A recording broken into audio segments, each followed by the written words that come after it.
Elton John wants to see you. I went, bullshit. So suppose Elvis is out there too. And I go back to sleep. And he says, Elton John what's here. You go down there. And he was living in Atlanta. Yeah. And he's there. And right when I walked on stage, he says, hey, Kenny, I'm going to be on the side of the stage. Don't fuck up. Don was. I think it really should be Don is. Because he's still so relevant. Or it should be Don was, not was, is. His given name is Don Edward Fagenson, but very few people know him by that name. Now, I've worked with Don for over 33 years on many, many records, TV specials, documentaries, movies, and live shows where he played electric and or upright bass, produced the record we were working on, or was the musical director, or MD, for a live show that was being filmed and recorded. And sometimes he was doing all three at the same time, playing, producing, and being the musical director. Don was one of the founding members of a band from Detroit called Was Not Was, and has been a radio host, film composer, and is currently president of the American jazz label Blue Note Records.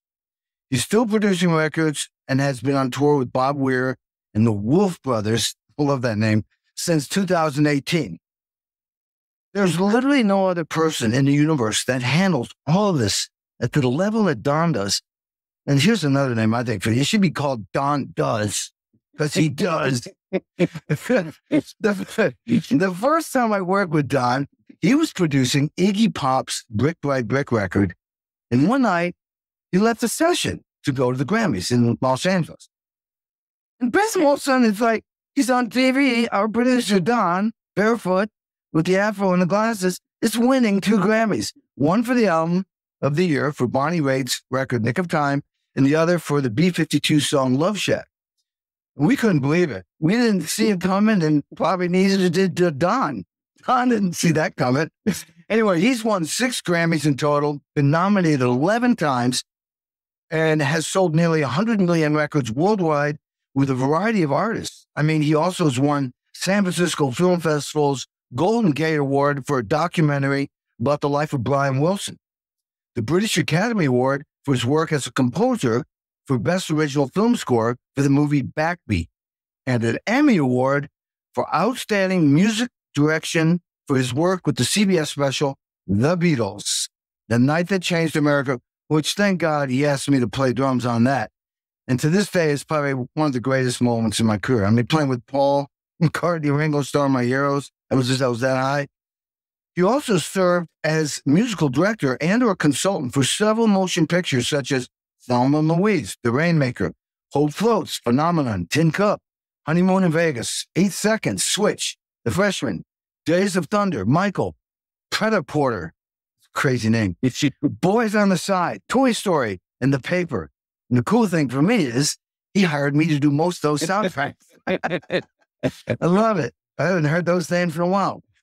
I could go on and on. Don Was has molded a resume and a discography rivaled by very, very few, working with some of the most prolific artists across both genres and generations, including, but not limited to, the Rolling Stones, Bob Dylan, Bob Seger, Bonnie Raitt, Iggy Pop, Willie Nelson, Elton John, John Mayer, Chris Christopherson, Greg Allman, the B-52s, Brian Wilson, Garth Brooks, Chris Gaines, Ryan Adams, and the Highwaymen, which is Willie Nelson, Johnny Cash, Waylon Jennings, and Chris Christopherson, all in one band.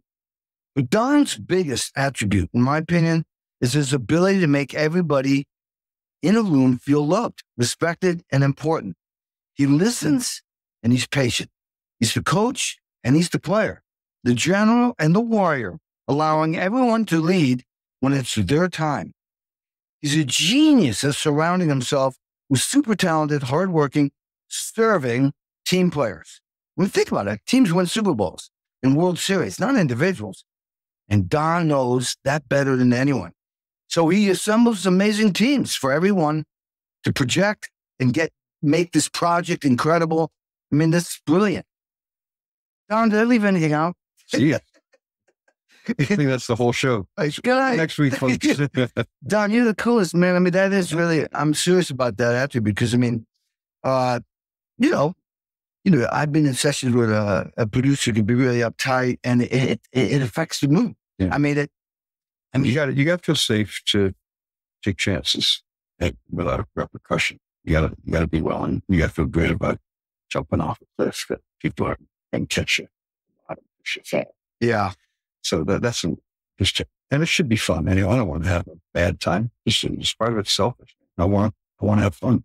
Were you thinking about having fun back then, or were you just like, oh my God? I mean, now it's like, at this point, it's like, it's got to be fun. It's like, oh, why bother? We're adventure seekers. And there's no greater adventure than going in to make a record, because you really don't know. I know 20 things you can do to make it more conducive, and I know you got to be ready to hit record and all that, but you really don't know where that moment of true inspiration is going to come. It takes something from being good, easy to make a good record. Yeah. That's a failure. To make a great record, there's something extra that's got to happen, and nobody knows where that's going to come from. So I'm nervous before every session, but it's good nervous. It's like before a sporting event or something. If you're an athlete, yeah, it always comes, but you never know from where, and you got to be ready to catch it. And I don't think we've ever left the studio empty-handed. I can't remember a session where well, we got nothing. But I can remember times when it was really good, but not awesome. And you want to blow people away. And you gotta get under the skin, man, and make them feel something. That's your responsibility. Yeah. As a musician, as a record maker. You hire the right people, it's a good start. Because you don't know where you can get that fire. That lightning could come from, Well, my favorite example that I always use involves you. And that was the session we did for Iggy. Oh, yeah. And we cut the John Hyatt song, which I can't remember the name of right now. And John was working in the next room over. Right? And so Iggy said, oh, man, will you come in and play on the song? And he said, yeah, sure. But he came in late in the day, and he was clearly tired, and we were eating. And Iggy said, oh, man, he was trying to be nice. Yeah, don't feel obligated, like you got to stay. And so John split, and then he was feeling remorseful about having, like, did John think he had really wanted to play, because he really did want it. And it kind of crushed his spirit. So we went back out after dinner to cut the song, and you could tell the joy and the energy was drained from Iggy. He wasn't getting it back, and you were not going to accept that. And you started this song, Something Wild, singing the song. You started this song with so much energy, like so much that you changed the dynamic of the room. Like everybody's mood changed. And it was the take of the song. Oh, wow. And B, all we had to do was go back and get the first 15 seconds of Iggy's vocal, because you changed his mood around and turned him back into Iggy in 15 seconds just by changing the energy in the room. And that was the first example I had of how your energy didn't stop at your skin. And you transcended the boundaries of skin, and you reached out in the room and you changed everybody. And those are the people you want to be with on the session. Yeah.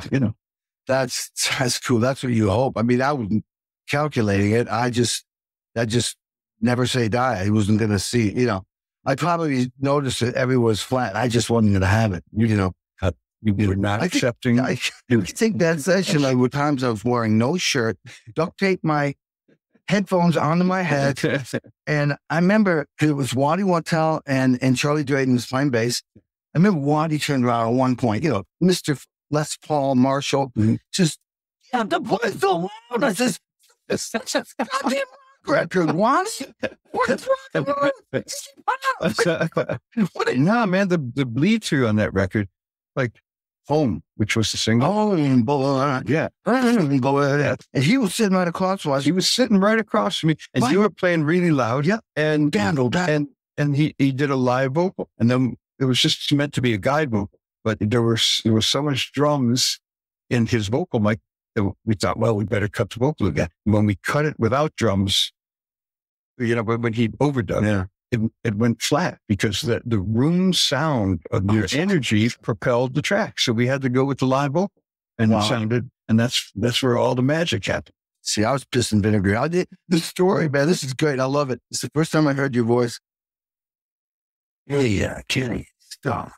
Don Morris. So like, huh? Yeah, Don Morris from Was and Was. Oh, Don.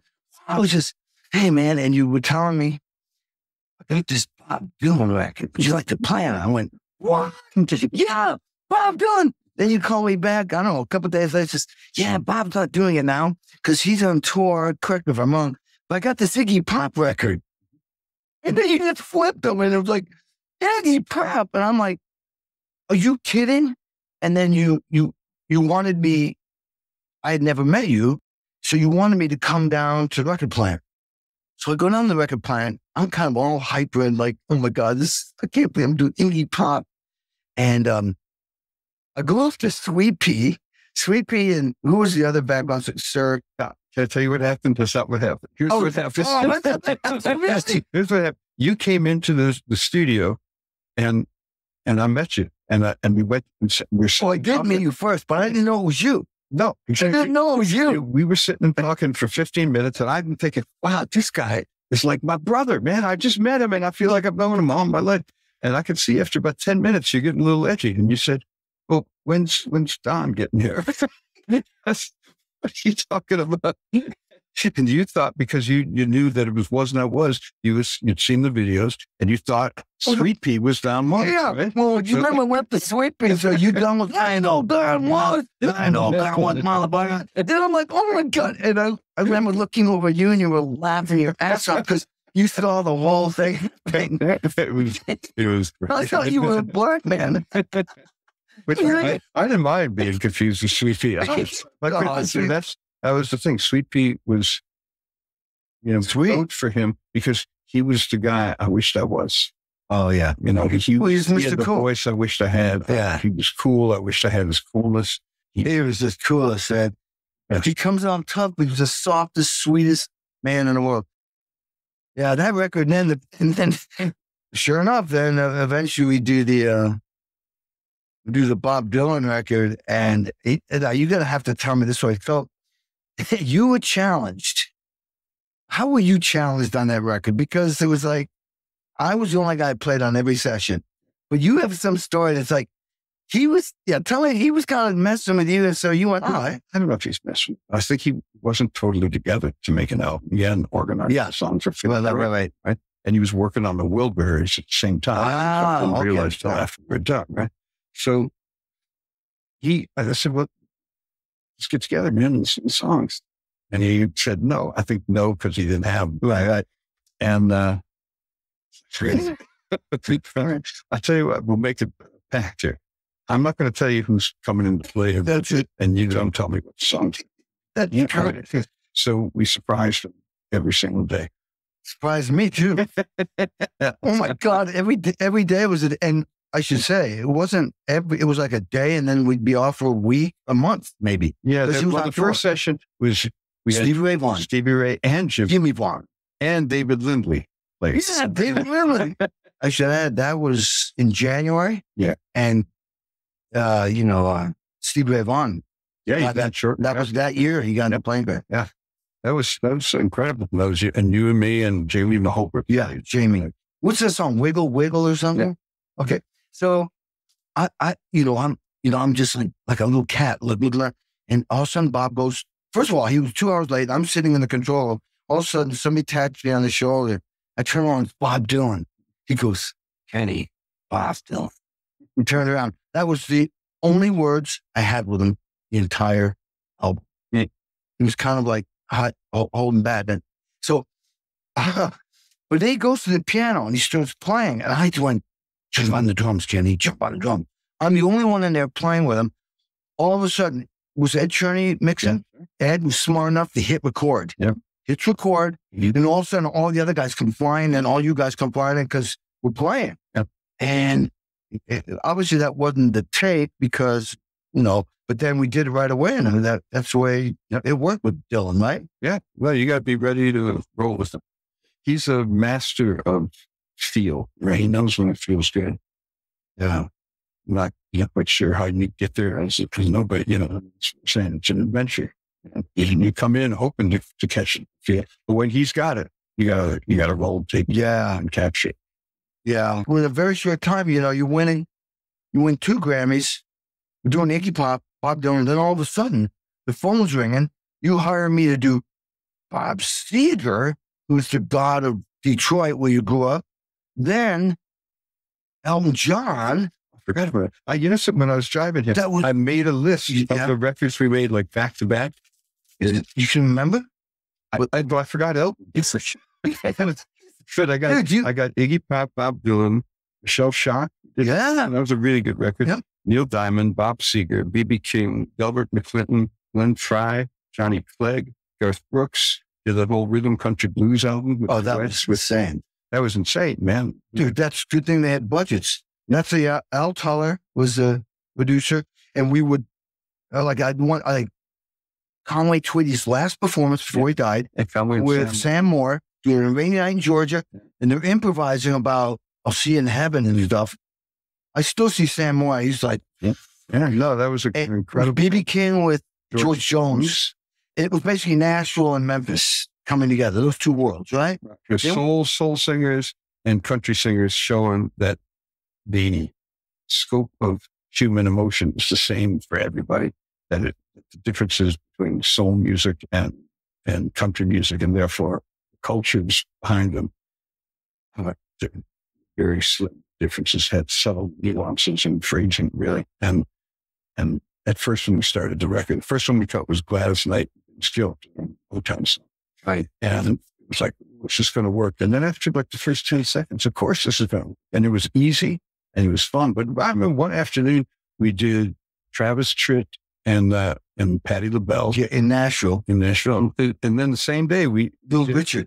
Yeah, we did Little Richard. Tanya Tucker, which was dynamic. And Ellen Toussaint and Chet Atkins, two of the greatest producers of all time, are the artists, and we're producing a record there. In Nashville, right? In Nashville. It was at Sounding Board. Yeah.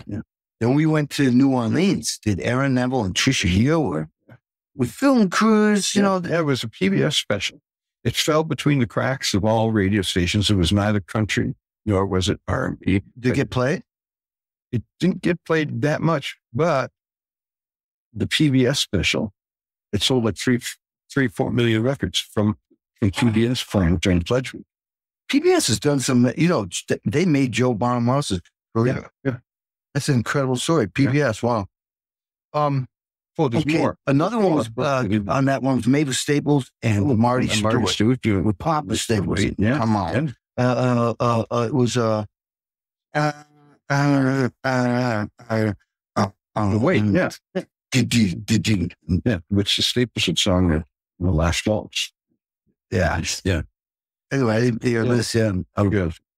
There's Richie Sambora, who we had so many great adventures with. Oh, my God. Joe Cocker, Eddie Smythe, Waylon Jennings, Christopherson. Jesus. The Highwaymen, which is Waylon, Billy, Johnny Cash, and Christopherson. Zucchero. Superstar. Yeah. Westerberg. We did a Travis Tritt album together.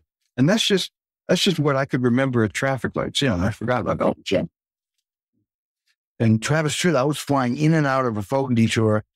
And this is when, once again, budgets. I'd come in and do, Travis is incredible. What sonically his voice. Yeah, that's a great record. Did we do David Crosby and Nash down there? We did David Crosby. Yeah. Right? Yeah. With Bernie. Bernie Taupin, was he there? No, about Bernie. Oh, Bernie Ledden. Yes, that's right. Yeah. No, we did like 2 or 3 songs on Crosby's album, 1,000 Roads. Jimmy Webb came in and played piano. Did that ever come out? Yeah. Dude, that's insane. I know. Isn't that weird? And Elton, that was crazy. That was for a box set. And Elton, eventually they asked me to go on tour, and I turned it down because I was not ready to leave Melody. Mm-hmm. And I remember we play at the Forum, sold out. Our audience, how the Melody, it was crazy back then. We were flying around in private jets and stayed at Ritz-Carlton's, and it was just wild, And Bernie comes up to me. It was right as close as we're about to go on stage. This is craziness. Everybody's there, And he says, I can't believe I got you album tour and you turn it down. And I'm like, I can't believe it. I was freaking, but I said, hey, Bonnie, come here. And I said, look at this, 360 degrees. When I walk on stage, man, I feel like I'm Keith Richards in this band. I'm not just a guy in the back. I'm like, every song I'm playing, I record it. And it's, people, I do Jack and Diane, the whole place, air drums. It's kind of hard to walk away. I say, by the way, why'd you come tonight? He came to see this. He went, okay, I get it. But that is one of my few things that it's not I have a regret, but I wish I could have done it. Well, I get to everything. You made the right decisions because we're both still here, man. There you Worked go. out. He's funny, Elton John. I did the Smashing Pumpkins Adore tour, and we were like all over the world in 2 seconds, and we're in Nashville at the Fox Theater, which we've done stuff there, at the Greg Allman tribute, which is one of the greatest events. And so I'm there with the Pumpkins, and they filmed it that night, and it's on both those things on. You can see them, watch them on YouTube. Anyway, I'm laying down sleeping after sound check, and someone says, hey, Elton John wants to see you. I went, oh, shit. So suppose Elvis is out there too. Mm-hmm. And I go back to sleep. And he says, Elton John what's here. We go down there. And he was living in Atlanta. Yeah. Oh, yeah, of course. And he's there. And right when I walked on stage, he just, hey, Kenny, I'm going to be on the side of the stage. Don't fuck up. Elton John saw you. And, I was still young enough to worry about don't fuck up with Elton John. I just had to play with Weird. We played a Radio City Music Hall. And Ron Carter sitting about 10 feet. Oh, Jesus. The most recorded jazz bass player in the world, right? Just the greatest of them all. Sitting right there. I'm playing upright. Yeah. What's it like? I mean, what was it like when all of a sudden, I used to see you smile all the time. Like, I can't believe it. At least that's what it looked like. I can't believe this is happening to me. Yeah. And you're you're not just a player, man. I mean, I was like excited. Oh my God, I'm playing with the Rolling Stones, which you facilitated. But what's it like when you're the producer and you have to talk to like Bob Seger when you were in your diapers and he was having hits, or Joe Cocker or the Rolling Stones? I had one moment when we did the Bob Dylan record Under the Red Sky, and we cut the track. And then he brought George Harrison and said, we can't guitar sing. So, oh, wow, Red Sky. So George Harrison. This is like 1990? Yeah, 89. It's just when you started. Yeah. And to be honest with you, I probably could have used another couple of years. Yeah. I could have done it. That's what I'm saying. That's my whole point. I wasn't quite ready, but there I was, right? And it was my lifetime dream. So here's one of the Beatles coming in. He says, don't let Bob do what he did last time, which is to just like roll the tape and keep my first take, and he wouldn't let me do a second.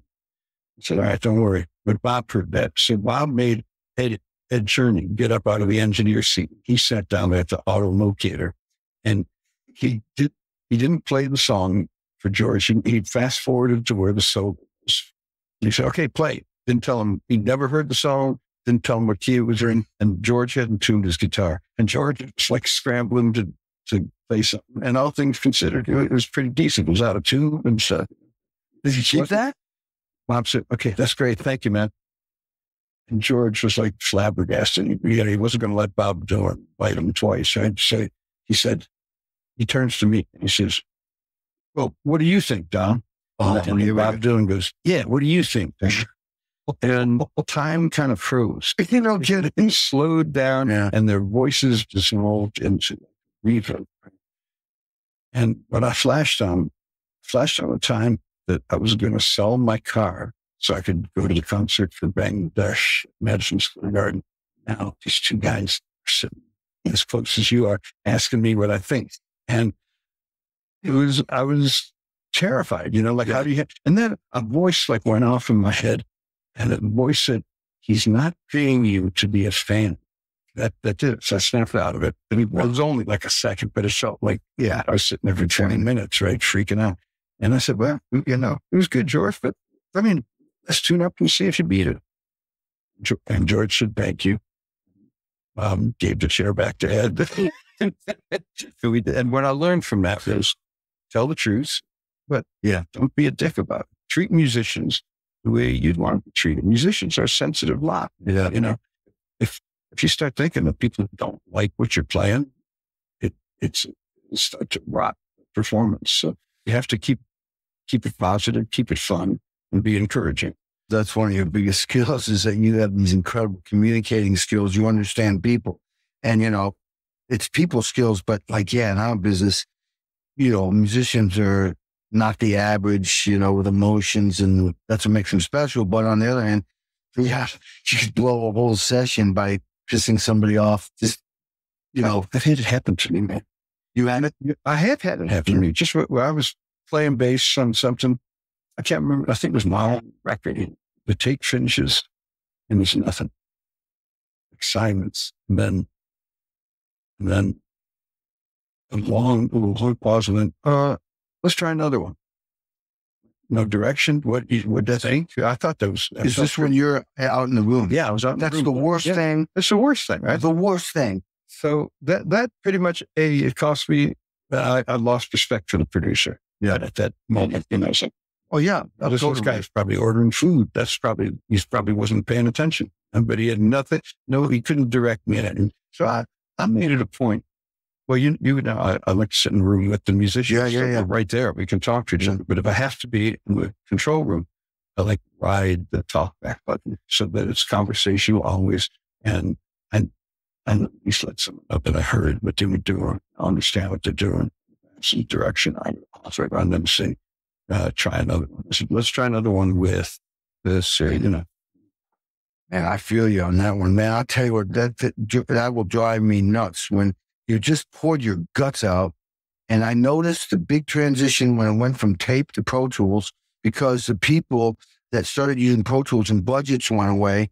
You get people that became experts on Pro Tools and engineering with nobody in the room. They're doing editing. So they have no skill between where they are and the other side of the glass. So I just noticed it. And a couple of years ago, I did a Triumph tribute record with Mike Klink. He understands it because he came from that world of tape and communicate. But when he went there, I don't know what he was doing, and the Pro Tools guy, his assistant, no comment. You just crushed it.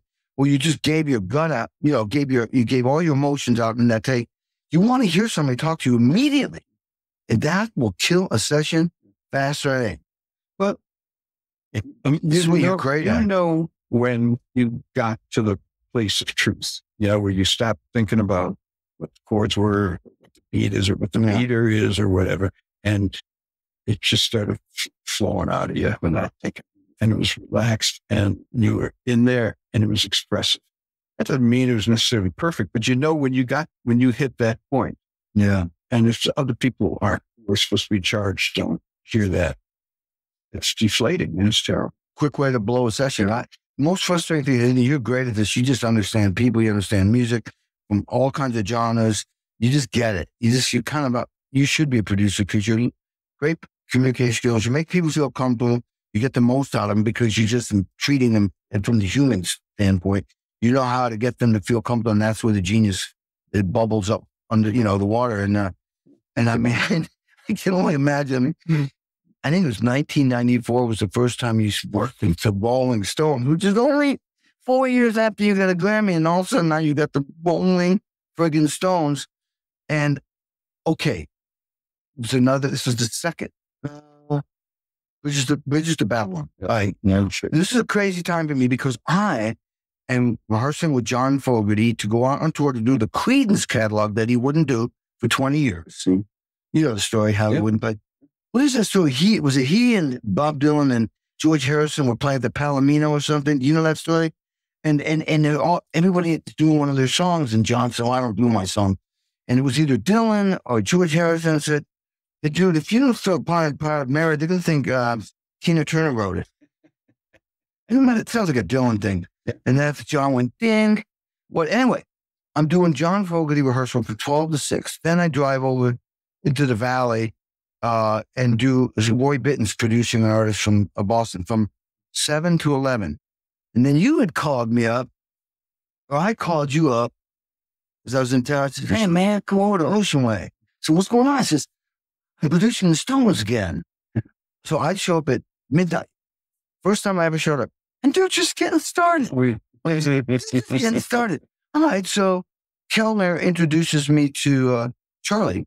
Charlie's doing a record in Studio 2 back in the back. He's doing a jazz record with Kellner saying, yeah, I'm kidding, man. There's some weird plays buckets and all kinds of weird stuff. I goes, yeah. So go back there. So I start showing up every night at midnight. You just have a little dinner. You know, it's like a chaos everywhere. You know how it is. And I started doing Charlie's record. And then, correct me if I'm wrong, it's like Mick is doing like Mondays, Wednesdays, and Fridays. And Keith is doing Tuesday, Thursday. It wasn't that organized, man. Even worse than that. But my point is that they were not recording as a song. Separation, but you can hear the record. It's not, it's got its moments. There's some really great stuff. But to me, it was a divided experience. Not that, unlike Voodoo Lounge or Little Lonesome or Big Bang, you know, those things were them together.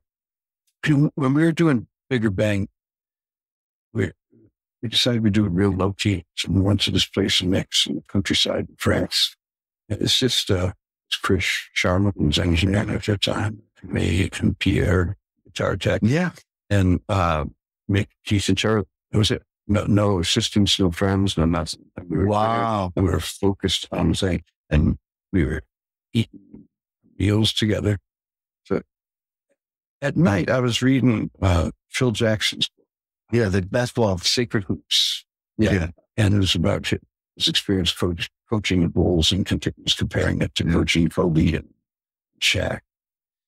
And he talked a lot about his triangle defense, which involved complete teamwork. It was trying to squelch superstars and have everyone play together as a team and pass. Yeah. So it hit me. Wait a minute. It's a 5-man basketball team. It's kind of like the same thing as the Rolling Stones. It's like a rock and roll. Yeah. Some drums, the 2 guards, the forwards, the 2 guitar players, and makes the center. And I started seeing all these parallels in the way Phil was coaching these winning teams. So I started reading to them passages from Phil Jackson during meals, which they fucking hated. They didn't want to hear it, but they knew it. They knew it was right, you know. And I just kept saying, "Look, you know, I saw Kobe score 70 points, Lakers lose, and at whatever that was, 2004, and the Pistons were in the finals. They lost, but they were in the finals." And they were a team without a superstar, but a great passing team. Pistons. And so I was watching. But they beat everybody up. No, the roughest team in history. This was later. This was later. That was more like the 90s. Yeah. They just beat the crap out of you. But they passed. Yeah. So they knew what I was trying to say. But I really believe that. That fans are better when they are. Of course. When the whole is always greater than the sum of parts. That's why teams win Super Bowls. It's not the individual. It applies to every aspect of life. And I think that's one of the reasons why people love rock and roll bands, because they can relate to it. If you can see Mick and Keith hug on stage and you know about all the fighting. And they're under the shit for some of those years.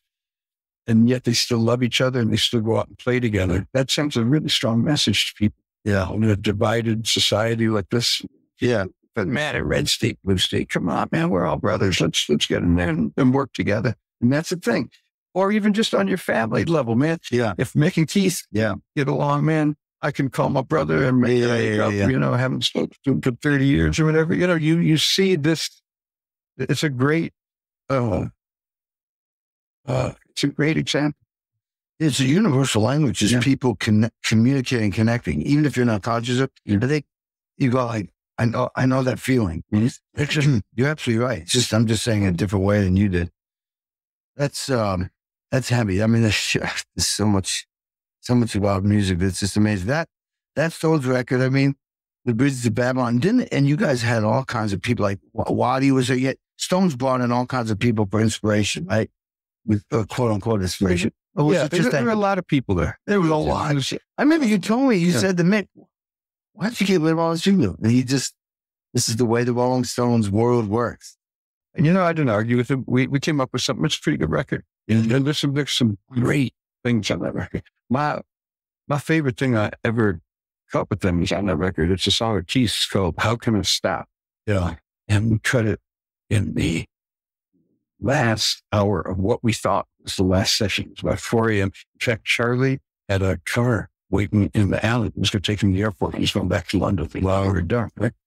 And we get to the song. It's a beautiful song, and Keith's singing live, and there are all these, like Keltner was playing on it too, and I plays bass. Was the guy playing with Tom Waits, and he was playing the string bass. I was playing a Wurlitzer. Blondie Chaplin was playing grand piano. Ronnie was there, but it was all live. And we get to the end, and you can hear it on the record. We thought it was done, but Charlie knows it's the end of the thing, and he doesn't end the song. He goes into this big flourish, and all of a sudden, it kind of turns into the beginning of Love Supreme and Wayne Shorter's.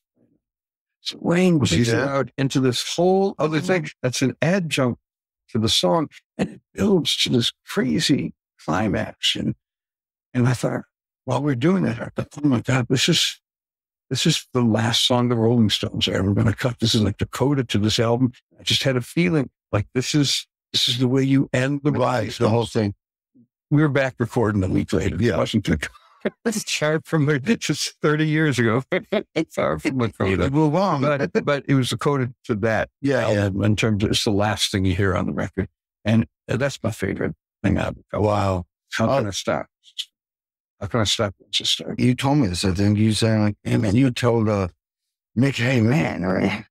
You guys got to play together. You're the Stones. You're not a band if you don't play together. And then we ended up in the back room one day. It was 4 a.m, and everybody was there, and they were trying to figure out the headphone thing. And it was, thank you very much, because there's Charlie right there. It is me. And I was doing this score. I had a score with a brush. Yeah. What song was that? I can't remember the name of it, but I remember that. And I can't remember if Mick was playing acoustic or whether it was Keith. It was Mick. Okay, so check this out. Mick comes up to me because it was like, Mick's playing acoustic. I'm playing this gourd with a brush, and Charlie's playing hi-hat. This was one of the most cool things I've ever heard a lead singer say to me about a drummer. Lead singer, Mick Jagger, comes up and he says, hey, mate, I like what you're doing, but don't get in the way of Charlie's hi-hat. And what that told me was, Mick is the lead singer, but he values every, especially Keith and Charlie, that's the sound of the Stones. Yeah. So he's got this big picture of everything we've been talking about. Yeah. And he was aware that, this is cool, but that's the Stones. And of course, I got mixed out of that song. I'll never forget that. I was like, wow, I didn't think, oh man, don't tell me what to do. I'm thinking like, that is so cool. You're aware of what he's doing. I've gotten to play bass with him a lot. Yeah. And what you become aware of that you really can't pick up on, you can once you know it, you hear it, and you feel it anyway. And if you can't quite identify it, I said, when they play together, it's like a jocular conversation. They're having fun and just relaxed. And Keith will hear Charlie do something on the hi-hat, and will make him play something that'll make Mick sing a certain way, that'll make Charlie play something else on the hi-hat. And it's all this back and forth. It reminded me of, in the baseball game, when right before the inning starts, they have like 3 or 4 balls out, and they're all just like passing ball, just warming up their arms before the pitching. I forgot the name. That's what the Stones do, but they like just lob a softball right at you so you can smack it out of there. And the interplay is what's all about. The conversation that takes place is what makes the Stones great. And the best songs have that conversation. Even if you do overdubs, it's still that conversation is what makes them so amazing. Yeah, and this is amazing. Well, so you, back in Detroit, you grew up in Detroit, obviously. And there was something in high school, you had like this band where you were the singer and the guitar player in a band called the Saturns. Oh, yeah, well, it's 12. Yeah. Well, there you go. I said, then. Yeah. So you started off playing guitar and singing, and then switched to bass? Yeah. I mean, I started out, you and I are the same age. Yeah. And we were 12 years old when we saw the Beatles on that song. Oh, I was a little bit young. I think it was like 10 or What year were you? 53. All right. So I'm 52. Yeah. 52. I was 12. I'm saying that because I tell everybody I was 10, so I just want to make sure, in case they're doing a fact check. Whatever age, whatever year I was born, I saw him when I was 10, because it sounds good. Guys our age, there's a whole lot of musicians exactly our age. Oh, yeah. And we looked at that and we thought, wait, these girls are screaming. Yeah. They look like they're having a ball. They look cool as fuck. You know, it was just like, I want to do that. Right? And if you're a little older, if you were 16 when we saw that, we might think, I want to do that, but I probably should get my teaching certification. Yeah. And if you're younger, it didn't register with you. Yeah. So there was no internet. There was no video games. There was nothing. It was play stickball outside or something. So I started a band, and there were just better guitar players than me. And then I noticed that Paul McCartney was playing a guitar with 4 strings. Now, I didn't know what it was. Yeah. So they said, it's bass guitar. I said, all right, I got that. So then I auditioned for a band when I was like 13 years or something like that. And the guy came over, they were old, but I was like in 7th grade. They were in 9th grade, right? Ron Lefkoe came over and was trying to be in the Shy Guys. That was the name. They were looking for a bass player. So he said, let's do Walked Over. And he came up to my bedroom. And so I took my guitar and I was very careful to only play on the lower 4 strings. I was playing the chords. And he said, all right, great. Yeah, no, you know the chords to Walk Over. And now play the bass part. I said, well, I am. I'm not playing the top 2 strings. And Ron Lefkoe explained what bass playing was. I didn't get that gig, but I wasn't going to let that dog play me twice. Right? So I did look around, and there were like great guitar players in my school and great keyboard players. So it's primarily keyboard. Everyone was better than me. So I will learn bass. I'll play all the time. That's incredible. I love that. Your dad, my dad, both were in World War II. Yeah.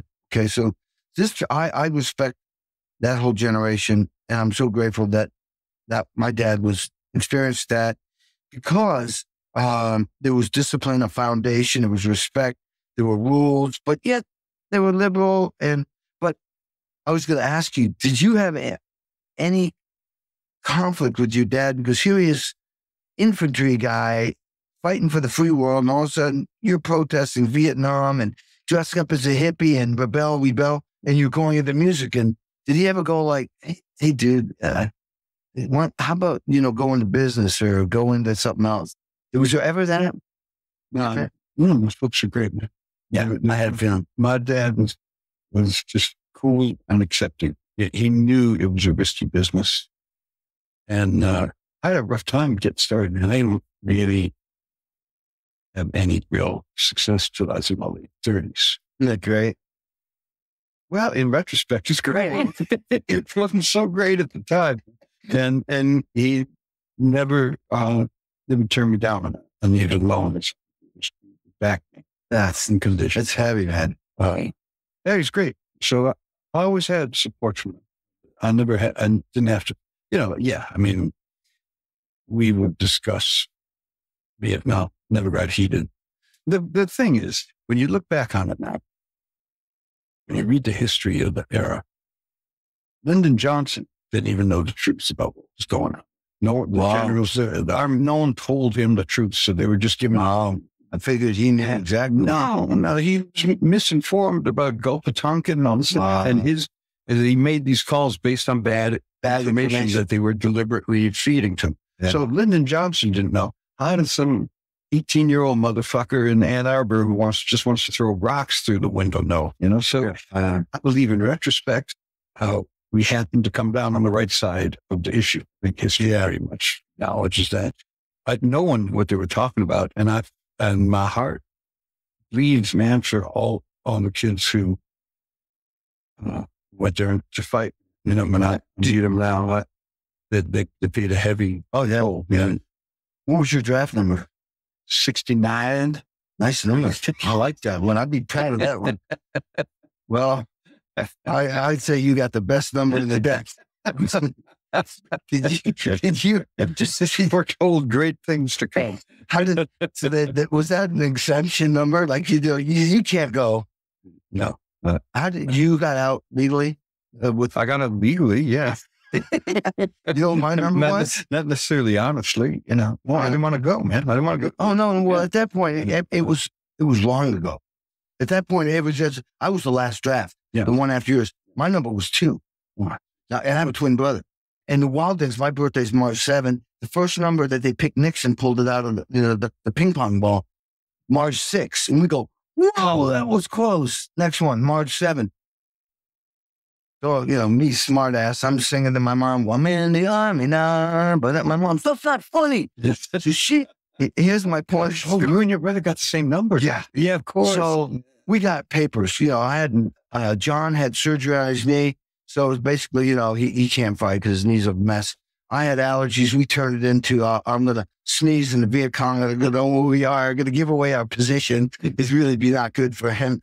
The dynamic was, so my mom was like, there's no freaking way my boys are going to that floor. And we're moving to Canada. She's saying to my dad, Art, we're moving to Canada. And I need a response from you. I think it was confusing a little bit. Not confusing, but my dad was like, he didn't believe in the war at that point, but he had just fought in World War II, and he believed in service. He believed in you do with the right thing for your country. It's our obligation. That he was on the fence. Yeah. So he kind of was silent about it. I don't think he believed in the war because he was very into. I think he probably saw what was happening, and so that was interesting, dynamic. Yeah, it was a crazy time, man. It was way crazier than that too. If you think about it. All of a sudden, our heroes died. We had Janis Joplin, Jim Morrison, and Hendrix died, which was like, not to mention presidents dying like JFK and Bobby. But when we lose your heroes, 27, we're like, not to mention Martin Luther King either. Yeah. I mean, it was like, it was crazy times, right? As I get older, I know that I did the right thing, but I'm not necessarily proud of it. It's a weird thing. We shouldn't have been older. We did a lot of things. There's no point in it. I heard a lot of folks, and I'm not sure what the reason. Most wars are sort of pointless. World War II wasn't, because it was a free world against, dictatorship, So you had that, and we stayed out of as much as we could until it became apparent that if we don't, Hitler's got subs right outside New York and Louisiana or wherever. But the thing is, it was coming to us. And then when Japan, of course, invaded, it did come to us. And so it was a world war and everybody had to get involved one way or another. We didn't have a choice. Some of these smaller wars, it's, who knows why they're doing it. But so, it's a weird thing, man. I run into a lot of guys our age who went and they paid a heavy toll and they went in with the right intention. Yeah. And so I'm glad I didn't go. Yeah. But I feel for the guys that I got mixed feelings. I'm not proud. I don't. Yeah. Oh, no. You got to do what you got to do. The reality is this, man. At that point, the soldiers were killing the officers, fragging the officers. Yeah. So if you really didn't want to go, they didn't want you. It wasn't that hard to get out. Yeah, no. They didn't want any more troublemakers because even they wanted people who really wanted to go. Soldiers were starting. This is crazy. Yeah. Well, back to Detroit. I mean, okay, so this is just a short list, but the bands that came out of the culture was so amazing back then. The bands that came out of there, it's just so the dichotomy of you've got Kid Rock to Bob Seger, you got Stevie Wonder, to Grand Funk Railroad, to Aretha Franklin, to the MC5, Marvin Gaye, to Eminem, Alice Cooper, to the Supreme, to Smokey Robinson, to the White Stripes, Iggy Pop, to Glenn Frey, which I didn't know he came from there, Al Green, to Madonna, Mitch Ryder, Detroit Rose, and Bill Haley in the comments, just to name the few. I mean, it's what a cesspool. I mean, that must have had a huge cesspool. There must be a better word than that. Well, I owe it to people not to let that slide. Let's call it a mixing pot. Okay, a mixing pot, a melting pot. Melting pot. A melting pot. Some cesspools. A melting pot of like talent and influence. I mean, so that was, what a great place to come from. It was a great place to come from. It was because after World War II, there were all these jobs there. All the auto factories are actually in the city of Detroit. So people, and during World War II, they were making the millet. Yeah. They took the whole plant, mile-long plant. But there were jobs, man. So people came from all over the country, actually from all over the world to fill those jobs. Wow. And they brought their cultures with them. So you had this incredible rainbow of flavors to choose from. And yes, there was racism, and yes, there was red lighting, but you still got to absorb all the cultures. And compared to today, people really got along relatively. Yeah. And so you could draw on all of that. There's also something about a city that's a one industry city, Detroit. The whole my parents are both teachers, right? But if the auto sales were down, they'd lay off workers, and the workers would have to move away and find other jobs. And they'd take the kids with them. So enrollment would go down in schools. So teachers would get laid off. Workers would get laid off, and waitresses would get laid off. You know, it's all based on the whole economy of the city was based on the auto business. So there was really no point in putting on any airs about how successful you were. Everyone was in the same boat, and your fate was tied to the success or failure of the auto business.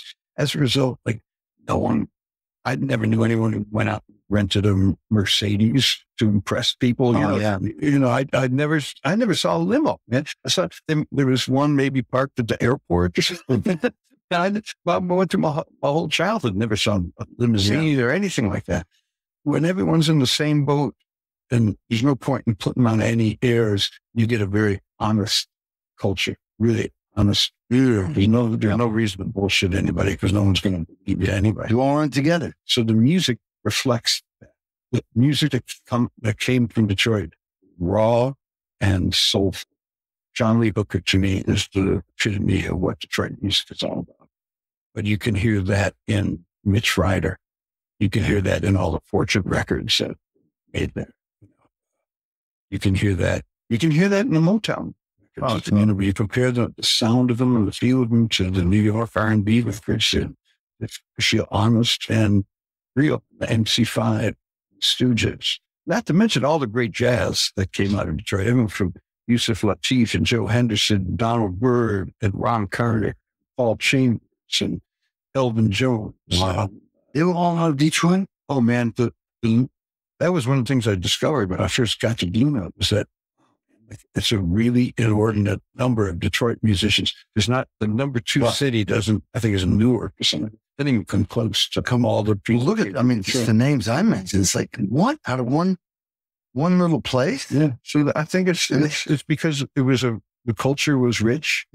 And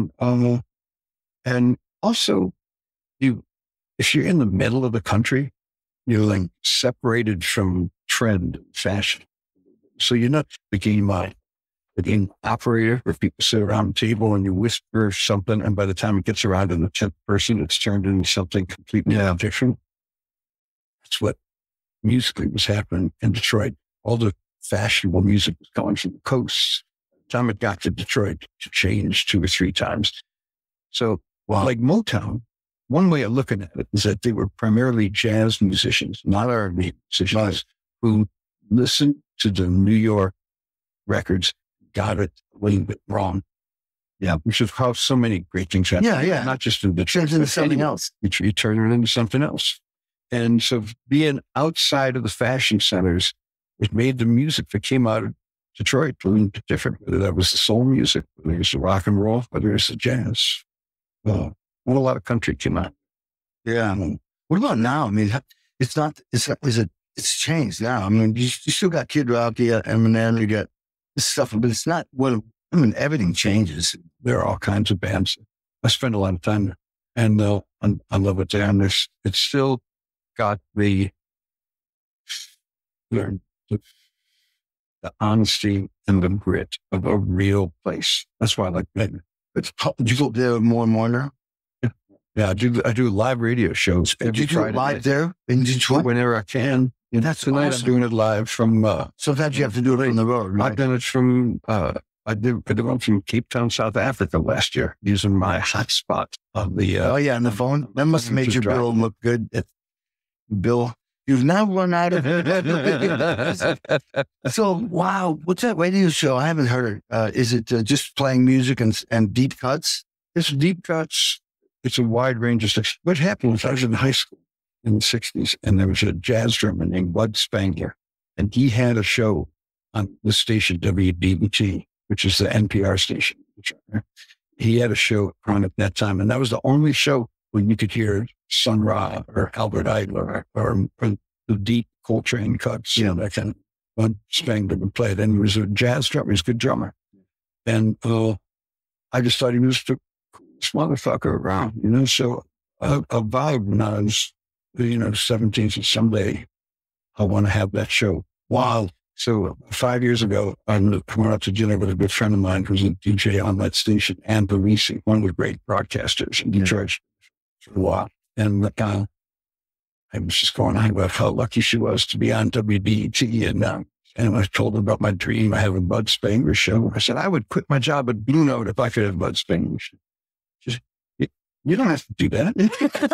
You want to do a show in that slot? We can do that. So I do it with her.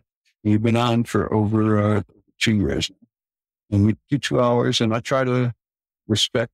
It's not a jazz show, although I'll playing Coltrane and Miles. And I just mix it up. That's incredible. Oh my God. So the show's been around. That station's survived. Yeah. Been around. Yeah. And now and we do it. It's very much like playing a concert.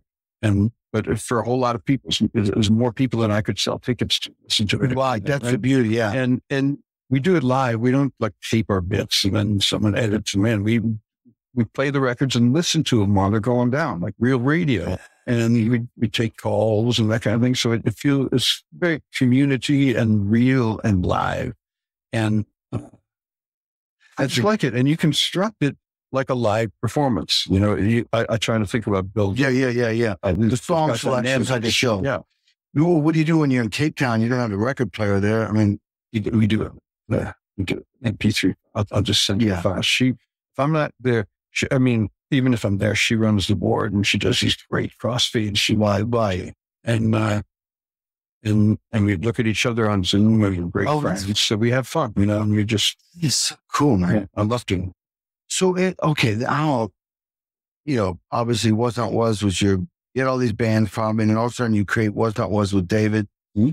And is that okay? First of all, you did like 4 albums. You had obviously the big hit that you had was Walk the Dinosaur. Is that what Was Not Was the thing that got you to LA? Yeah, I think you could say that. You were producing Was Not Was, right? Yeah, we were. It was a producer's band. We played on it, but we weren't the singers. We wrote and produced, and that's actually how I got started producing. There's an A&R guy named Gary Gersh. I know Gary. You're fun. Oh my God, he's Detroit too. Records. What's that? Is he Detroit? No, but he said our second album was on Geffen Records. Oh, okay. And Gary worked there, right? He might have worked there. I can't remember exactly what it was, but what he did was he noted. Everyone watched I don't even think David Geffen when we were on the label. It looked like we had the seal of approval, to be on Geffen Records. So he said, well, wait a minute, these guys just produce and write and get different singers. They could do that with anybody. So he was the first guy to hire me to produce an American artist. I'd had some producing gigs in England. You obviously had the band Was Not Was, and that's where you started producing. And then how did you get to LA, Was that the thing that went, we need to move to LA and try producing out there or something? Here's how I got to LA. I was having trouble getting going as a producer. I wasn't having real success producing a lot of English bands and wasn't having hits. I couldn't figure out what I was doing. Did you have a manager yet? No. Oh, so you were on your own. I was throwing them all. And I was producing a band for Virgin Records called Ward Brothers. And there were 3 guys from little town in Barnsley, England. And they were brothers, and one was a guitar player and a bass player and a drummer, right? And they had this sound, and the guy played kind of like Mark Knopfler. He's really good. They wrote great songs. So I got cleared to produce them. And then it turned into a bidding war. So now the stakes were high, and everyone's looking. It wasn't just get a good record. It's like, we got to have the hit that breaks these guys. So we fly them to New York. I wanted to do it in my little studio in Barnes. They come to New York, and they'd never been to New York. It kind of made them stiff. Oh, yeah. It wasn't bad. The A&R guy came. He was like a guy. His claim to fame was he rescored Cayenne Scotsy. He took out the score and he put in the human, but he rescored the human. Well, that was what he knew about music. So he comes in, he said, "No, man, you're doing this all wrong. They got to get drunk." And so they got drunk and we got sick and we didn't get anything. And I get to the studio the next day and he canceled the sessions. He took the band back in and didn't tell me. No, I didn't hear from them for a month. And they said, "Well, we're going to finish it here. You can come on your own dime if you want and still be part of it." So I went on my own dime. I didn't have anything going for me. And then I get there and, "All right, you're back in our favor now." Blah, blah, blah, blah. Then they said, "We're going to start mixing here. This is the guy who's going to mix it. You can come if you want." Great, come. I got there and there was the wrong guy mixing the record. So they kept saying they wanted it to sound like Don Henley. I said, "All right, if you want it to sound like Don Henley." It doesn't sound anything like Don Henley. Yeah. But if you want to try to get that sound, this is definitely not the guy. I said, "You take these 9 songs, you keep mixing them with this guy here. Give me one song. I'm going to go to New York or go to Los Angeles, get Greg Ladani, who mixed Don Henley. So they say, okay, so put the 2 tapes under my arm, fly back to New York City, picking up Gemma in New York, and we're going to go out and take a look, see if maybe we should live in LA. We're there mixing this." So I go pick her up at the house, get in a cab and go back to Newark Airport. We're taking a red eye out there and I'm supposed to mix the next day. Get to the check-in and she says, "Where are the tapes?" And I left them in the back of a New York City cab at midnight on a Friday. And I sort of collapsed to my knees in the lobby of Newark Airport. So we went back and of course Gemma did A&R for Virgin Records. She was already doing that for 36 years. Yeah.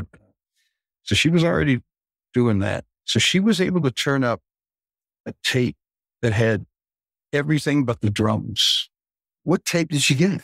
Some extra reel that they had to consolidate tracks or something, but it did have drums on it. She said, Greg Ladani was cool. He said, "Look, come on Sunday instead of Saturday." And it's great. And then I called in favors. I was too embarrassed to even admit what I'd done. I told him I got mugged. The best clone. And Michael Brower engineered for free. Yeah, Media Sound put up time for free. Steve Ferroni came in and played for free. And I said, I handed him a cassette. I said, "The guy in the band can't know that I lost the tape and then you replayed his part. So you had to play exactly the way. But he learned it in 2 seconds and he did it." I said, "Get on a plane that night." I'm flying out. I remember driving out. It was the low point of my life, man. I was driving back to Newark Airport on a bus, and I had the headphones on, a Walkman, and I had an advanced copy of Peter Gabriel's album. So, and I'm playing "Don't Give Up" over and over again. And I'm sitting there crying. I was rock bottom, man. I lost the fucking Masters. Really? I get out to LA, go to the complex where Greg's working. He said, "Well, it's going to take me 8 hours to mix, so go sit in the lounge." And because I was there on the Sunday instead of the Saturday, there were different artists working in the other room. And Bonnie Raitt was working in the other studio. That's how I met Bonnie. And I wouldn't have met Bonnie, who totally changed my life. Yeah. If I hadn't been there. What year was that? 86. Jeez, because it wasn't that long after you did Nick of Time. Yeah. But that stemmed from that meeting. That was the selling it. Her career was ready to be reinvented again because she'd been dropped by her label. Yeah. She was closing in on 40 and she was playing some great slide guitar, singing with the Beatles. I played with her in 86 at Farming. Yeah. Well, she was still working, but she was out of vogue. Yeah. It was the era of Flock of Seagulls. Yeah. And it couldn't have been less fashionable than to play. Yeah. So Warner Brothers dropped her and she had no record deal. And we weren't quite sure what to do. But we became friendly, and Hal Wilner arranged for us to do this Disney song, Baby Mine, for one of his tribute records. And so that got me into the studio with her, which is maybe 6 months after I met her at college. And then we clicked. I loved her. She's like our sister. And, it was like I'd known her all my life. And she started coming to my house making things. And then, to your point, because Was Not Was had, in the interim, we'd had a hit, Walk the Dinosaur. So Capitol Records, I went from being like no help at all to being someone who helped her get a record deal, because they thought, well, great, we'll do a Walk the Dinosaur with Bonnie and have a hit. And of course, we did nothing like Walk the Dinosaur. But we made a great record. That's how I ended up in California. But we were close to that, and then because now I'm gonna loop in Love Shack because of B-52s, because obviously that happened around then. When they were a month apart in August. How did you get that? They called. There's a sensibility. There's a simpatico sensibility between the B-52s and Was Not Was. Were they based on? They were originally based out of Athens, Georgia. That's it. Yeah, right. And two of them were living in Woodstock. So, and Fred was living Sidney was still in Georgia. So we ended up cutting Woodstock. And so did that in August and did Nick of Time in September. And went from being a pariah, unable to work, begging, to mix one song, to having work. Yeah, that's it. And I'm still kind of riding the wave of that thing. And I'm sure you can relate to this. I don't think, they're going to figure out that I don't know what I'm doing. A better time before. But going back to, growing up with a father, it was from that generation, there was no entitlement back then. You never thought anybody was going to take care of you.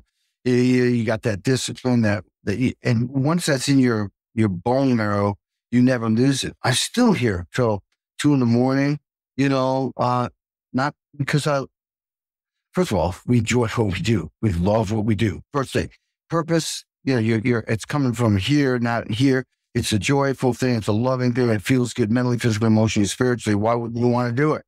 It just feels good. So, I have this theory about being a drummer. I know when I look back, I go I gravitated towards drums because it made my adrenaline go up, my cortisol levels go up, my, all these chemicals that were living in me. And I was getting high off of being, playing the drums. So why wouldn't I do that? It felt good, that and chasing girls, come on. That's all you need. And maybe a little food here and there.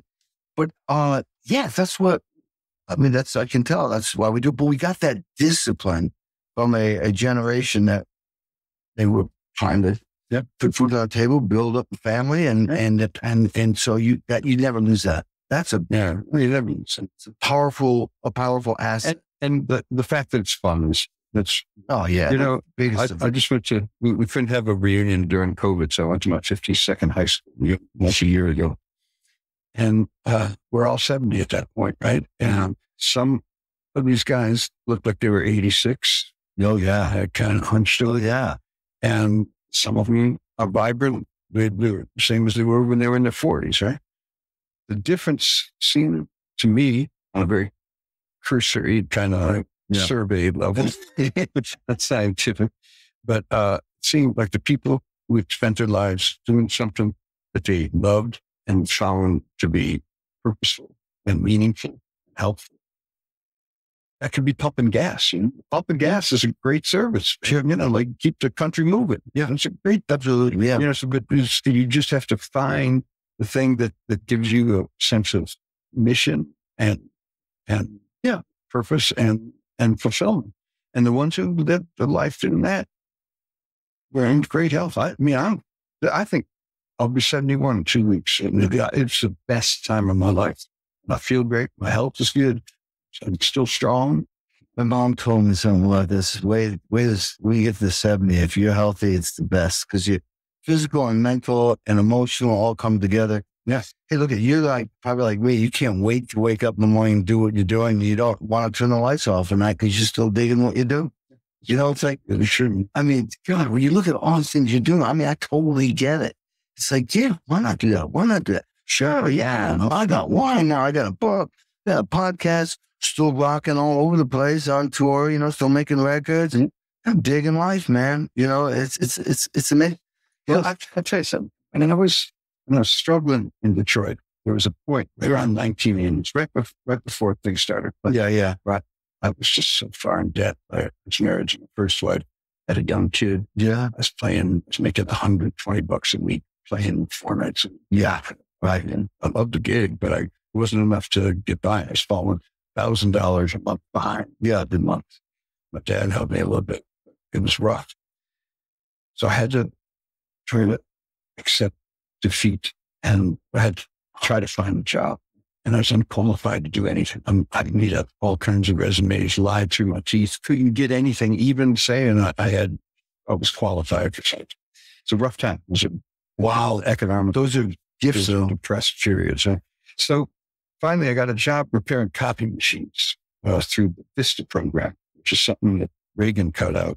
It was like a domestic Peace Corps, and the government would pay half of your wages if someone would teach you a trade. Well, so they taught me how to repair copy machines. And I thought my life was over. Yeah, because my goal in life is, I'd have been fine. I just wanted to play. Just wanted to never have a job. Yeah. Never wanted to have to do work that I didn't want to do. Now I was going to have to do this gig. And I was mad. I drove to work at a Ford Maverick without a passenger door. And I had to tape Radio Shack cassette machine down because I couldn't afford a cassette player. And I made a tape. I made a cassette that had nothing but the song Satisfaction on it. And I drove to work, actually did all the sets. When I was pissed off. Then I really thought I'd sunk to the lowest, man, because they said, when you're out there fixing copy machines, we want you to sell paper and toner. And we don't think you know anything about selling anything. So they enrolled me in the Dale Carnegie sales force. So I had to go there after work, like for a couple of weeks, right? And it's me and 5 Willie Loman, if you read Death of a Salesman kind of guys. Old, broken down salesmen who were trying to keep their edge on. It was sad. And what am I doing? And so the first night, the first assignment was you got to write down in your wildest dreams, where do you want to be in 1 year? In your wildest dreams, where do you want to be in 5 years and also 10 years? Well, it's really hard to admit that to yourself. Really hard to be honest with yourself about what your dreams really are. But I took it seriously and I wrote it down. Then it's hard to get up and admit it in front of a room full of strangers. But wow, you had to do that? So I had to get up and read it. So I was the first one. So I said, in 1 year, I want to be out of this fucking job. I got the big laugh of the night because we're all there to save our jobs, right? In 5 years, I want a record I produced to come out. And in 10 years, I want to produce an artist who's actually well-known, established artist. And after I got done saying that, admitting it to myself, articulating it so clearly to a group of strangers, I looked at that piece of paper and I said, wow, how hard can this be? And within a year and a half, I had a record deal and was out of the job in a month. And within a year and a half, Carly Simon had called me to produce. So my 10-year came in after a year and a half. And I really, and to be honest with you, I used the techniques I learned in the Dale Carnegie sales.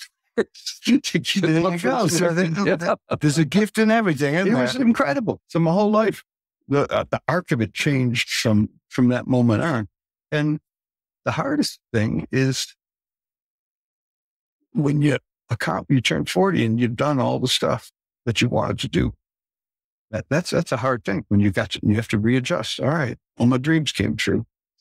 Yeah. I keep putting new ones out there. That's for sure. That's what you got. That's what you've done is so brilliant, man. All the new things I see you do. Yeah. I can't help myself. The books, so the show, I mean, it's great, but you and I are the same, man. We just we keep seeking out new adventures. We're wired that way. We're just wired that way. And we're enjoying life. I'm always looking for more enjoyment, more ways to live this very, very, very short life now. It's just incredible. And, and the ripple effect of being happy, it really affects people around you.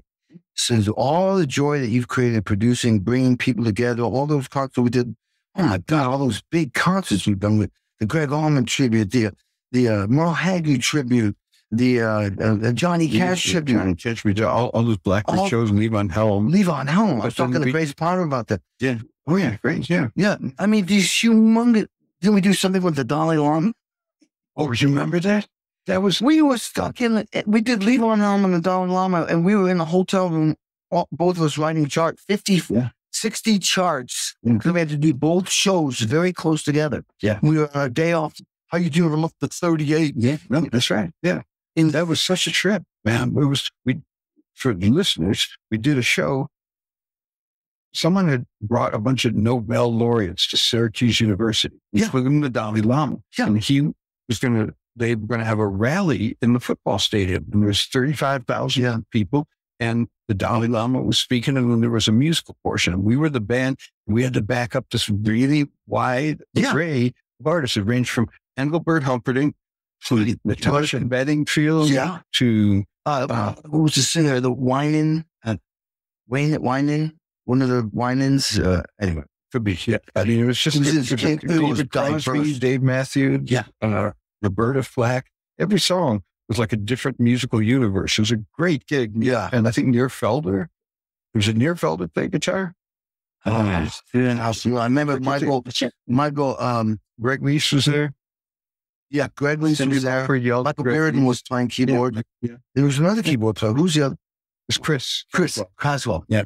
Michigan boy. And we got our compensation package was a private audience with Dalai Lama, which I believe you slept through. I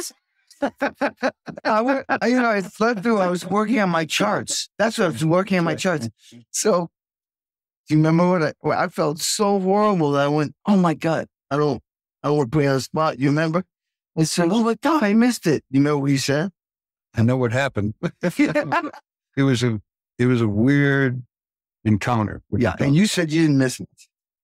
Because I felt bad. Here's what happened. Yeah. It's about 30 musicians in the locker room at Syracuse University. Dalai Lama comes in and he said, anyone got questions for me? And Andy Grammer, Andy Grammer says, he says, what's the connection between music and the soul? And the Dalai Lama, who I preface this by saying, Dalai Lama will probably do more good in the next hour than I'll do in my entire life. So I'm not really knocking the Dalai Lama. And he was 80 something, and it's probably his speaking engagement of the day. Yeah. But the Dalai Lama answers the question, what's the connection between music and the soul? By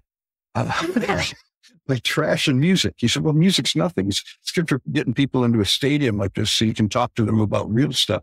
But it's just the most ephemeral. Wow. And so it's all musicians who come. All musicians. That's great. So Cyndi Lauper interrupts the Dalai Lama. Oh my God. She says, but you chant. And he said, yeah, but chanting is just the most ephemeral. This is great. Then this guy, I forgot his name, but he's a rapper who'd been a Somalian or Sudanese, one of the child soldiers, who got marched across the continent. Wow. And then he was back and he was with Swizz Beatz and he was rapping on the show. So he stood up and he said, I saw my mother and father killed right before my eyes. Yeah. And I killed 200 people by the time I was 10 years old. Yeah. So the only way I've been able to get through life is with music. Yeah. And the Dalai Lama wouldn't back off. It's just this harsh stance. So I just thought, I'm thinking about, we got to do this big show. And I must have gotten this all wrong. So the next day I called Phil Ramone, produced the show. Yeah. And Phil was there. And so I called Phil. I said, I must have heard that the Dalai Lama trash music in front of a bunch of musicians who come there to support him and his cause all over the world. He said, oh, yeah. I said, what do you make of that? He said, oh, it's easy. He said, music's the competition. And then I thought about it. And we know that because I meditate too. Yeah. So music is just like meditation. It's just another form of it. Yeah. It will get you to the same place. Yeah. Especially if people like when I play with Weir and we play, over 3 hours. By the end of the thing, man, I'm transported. Yeah. So, and for what it's worth, the Dalai Lama a few years later ended up making an album. Oh my God, that's a great punchline. But I'm not dissing the Dalai Lama. Of course you are. No, these are just great stories. I mean, this is great. Oh my God, you reminded me of Cyndi Lauper. That was one of the craziest rehearsals. I won't go into it. I don't do buttons. If we know anything about me, even though I don't do buttons. It was hilarious, man. She was a character. You got to say something about the Highwaymen session because, that's probably the session that I remember I didn't say jack shit. Because how are you going to talk or say something intelligent? You got those four guys that are in their own world and highly clever, smart in a way, and I'm thinking, God, Don has to deal with four of them. Well, four, not to mention everything else. How would you just back out? You have to, at some point, you have to unify everybody. And there's all this inside jabbering going on. I saw them digging each other. Saying, it was not. And they're doing it under their breath. Oh, yeah. And there was all kinds of subterfuge happening. The history of these four guys, Willie Nelson, Chris Christopherson, Randy Jennings, and, Johnny Cash. It's just deep. There's a lot of things bubbling under. Yeah, there's a lot of, but they also all loved each other. Yeah. But they were larger than life and all incredible artists. Yeah. Like the real deal. And Superman, man. They're Superman. Yeah. And it was so weird to be thrust in the middle of it. At that point, I learned the Bob Dylan, George Harrison lesson. Yeah. They're not paying you to be a fan. Get in there and do your job. And so I tried to finesse it. But this footage, I don't know if you remember this, but I was directing a documentary about the making of the record while I was producing the record while we were playing, right? So it's cameras everywhere. And a lot of it's up on YouTube. You can see it. And the first day, we're sitting around in a circle. Guys, they're trading songs. Yeah. We're deciding what songs to record. And I'd been told beforehand that Chris really wanted to do a song that none of the other three guys wanted to do. Right. And they put it on me. They said, you gotta tell him. We don't want to get in a fight with Chris today. Yeah. So I had to argue with Chris about this song. And when Chris is talking about how great the song is, and it comes to me, and when I start talking, my voice is like up 2 octaves. I think so. The first is maybe it's that was so. What am I doing there with these guys? But it was an incredible experience, and he played brilliantly. It's incredible, and just to be in a room with these guys and be part of that energy was super energy. My favorite part of the whole thing was, I don't know if you remember this, Gene Autry came to visit. What? It's on film. He came to visit. Maybe it was before sessions, but those four guys, what those four guys represent to us, that's what Gene Autry was to them. And we sat down on the sofa, and all four of those guys turned into 9-year-olds fawning over them. They couldn't believe their hero came to see him. And you can see they're nervous. And he says something to, Gene says something to Willie, and Willie's voice is up to 2 octaves, just like mine. Oh my God. Dude, so you got to see them be people, and we got to spend time talking to them about it. And I remember Christopherson saying, every one of these guys reinvented themselves. I got asked to go on tour, and Mark Rothbaum, for Willie's manager, calls up and says, so we got this tour. The Highwaymen, they want you, they like you, which is such an honor, because if they don't like you, you're going to get new. If they like you, that's huge. You're in, you're cool.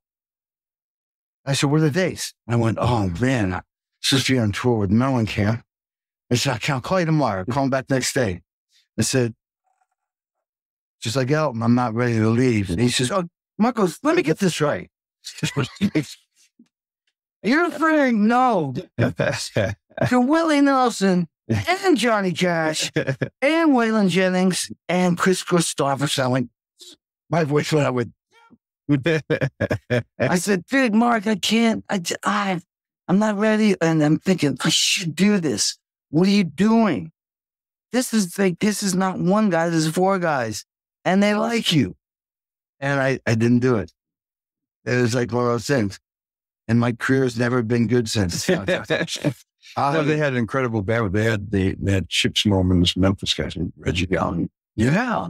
The big pedal steel. Crispin, Robbie Turner. Robbie Turner. Oh, on the session we did, we had Robbie Turner, Mickey, and Ben Montench. And Mark Oldenburg. Mark Oldenburg played guitar. Also, Greg Leese, his first time. I played Greg Dude, Leese. I'll never forget. Listen to the first song, and it's a straight ahead demo. It's country. I'm looking at this band. I'm looking, we're in LA, we're not in Nashville. I go, Tom, do you want me to do what's on the demo? You want me to, invent something, be creative, innovative? He said, dude, do your own thing. Don't do that. But I'm walking toward we're walking toward the moon to start. I'm like, well, what do you do to, I don't know. That's going to be different. I remember when I walked over, I'm like stalling. I'm like, holy shit. It was like 4 on the floor. I remember that. I'm looking at all my percussion and I'm just improvising. Bottom line is I ended up, I'm going to keep the kick drum in the same set for a win and 4 on the floor. Mm-hmm. But I took the snare, turned it around. I took a gourd with beads. I'm going to use that as my snare drum. Put a djembe there. Instead of playing a hi-hat, I'll get this metal crasher and play with like Code Ayers. Put like the maracas over there. I just made the whole kit weird. But the kick drum was driving 4 on the floor. Yeah. What happened, I noticed, is that as soon as I started doing that, Robbie Turner go, oh. And so it didn't do like a regular pedal steel. It turned it more like a guitar player or something. And then everybody adjusted. And Waylon came out.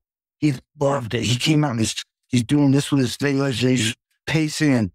And you said something, are you okay with this? And he says, love it. I mean, he was really, because, hey, as you well know, in Nashville back then, those Nashville people would try to tell them, these are your songs, this is your album cover. And you telling Waylon Jennings what's on his, you don't tell Waylon Jennings that. Yeah, no, Waylon was super hip, man. Had incredible musical instincts. And remember that the album we did with him, I love that. Incredible album. Blues Part 2. And I went to meet Way More Blues? Yeah, Way More. Yeah, that's right. Yeah. And I remember going to the hotel to meet with him. And I said, well, what you got in mind? And he put on Oh Mercy, Bob Dylan's record that he did with Daniel Lamb. First two that he wanted. That's incredible. The real textures. Yeah. That's pretty progressive. You wouldn't have imagined that. But Waylon, always one of the first people to ever cut a Christopherson song.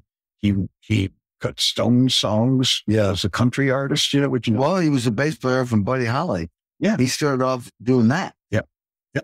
But Waylon was incredibly hip and open-minded, and he encouraged on that album. He encouraged. Yeah, I'll never forget it. That was first song, first day, and that set the tone. Yeah.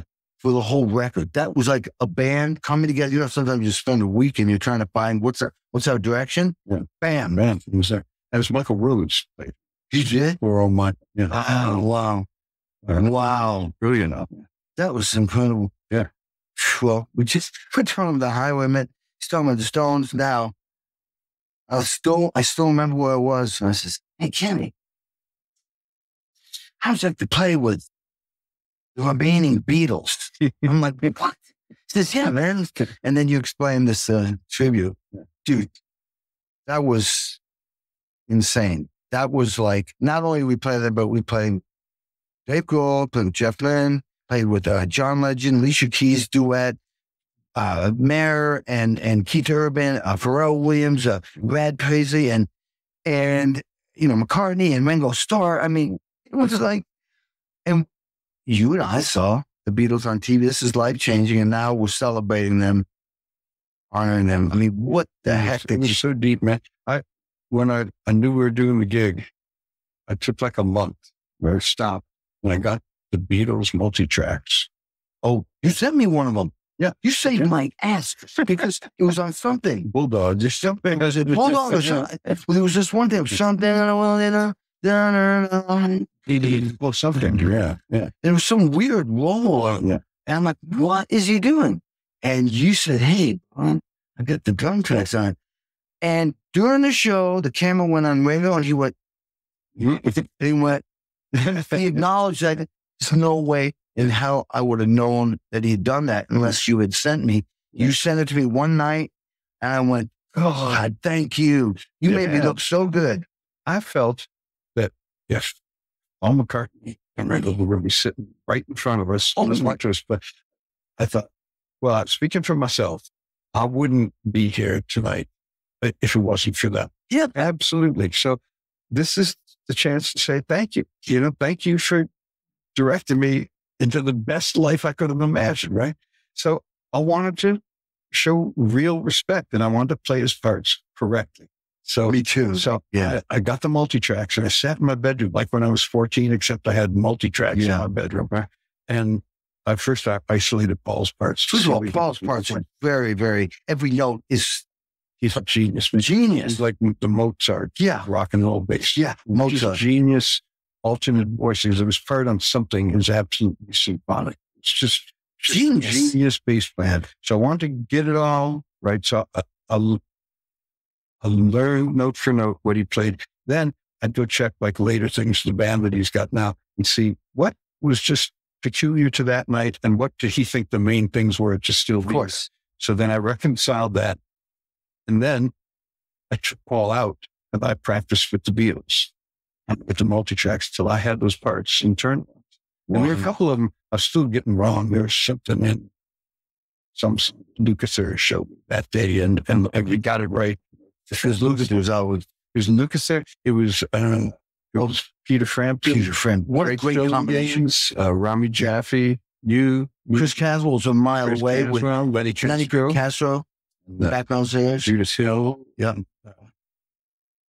Judas Hill was singing there. Yeah. That was incredible. Because, in front of me was, Peter Frampton and Lucas's amps. Mm-hmm. And the difference. Mm-hmm. It was the most perfect combination of guitar players because they're so different sounding. And when they soloed different, it was a great blend. Yeah. I thought it was amazing. One of the greatest moments was like, the scene, obviously the Ken Ehrlich was the, obviously the visual was very important because they put half the band 8 miles over there. They made it a little hard. But did you know what Ringo did when it was time to do his segment?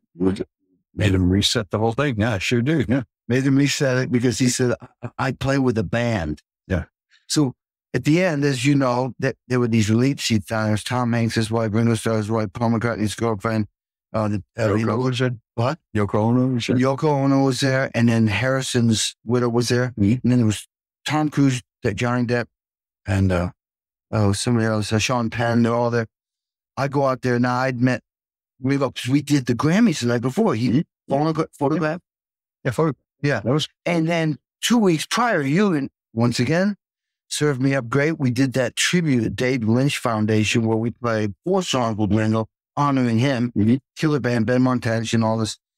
And but I never really got to tell Ringo, because everyone was around him.